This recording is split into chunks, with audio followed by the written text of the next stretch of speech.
In this guide, I'm going to show you how you can change your finishing move here in Call of Duty Black Ops 7. This is super simple to do, so we're going to dive straight into this. But before we do, make sure to like the video and subscribe to the channel with all notifications on. It really does help the channel. It lets us know that you want more content like this. We'd greatly appreciate it. And if at any point throughout this guide you do have any questions, just ask them down in the comment section below and we can help you out further. I'm going to be doing my best to reply to every single comment down there.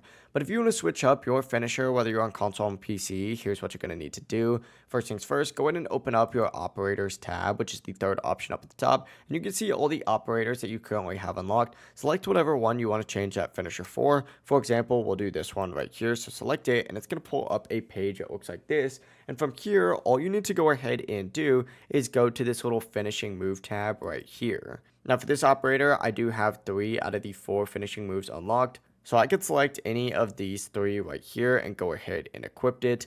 Now you can actually preview them as well. On PC, the keybind for that is the 5 key, but it should tell you what your keybind is down in the very bottom. Essentially, go ahead and select these and you'll be good to go. As soon as you select it, it's going to become equipped and you have now changed your finishing move. If this guide did help you out, make sure to like the video and subscribe to the channel with all notifications on. It really does help the channel and lets us know that you want more content like this. We'd greatly appreciate it. And if at any point that this guide did you have any questions, just ask them down in the comment section below and we can help you out further. I'm going to be doing my best to reply to every single comment down there. Have a great rest of your day though. Peace.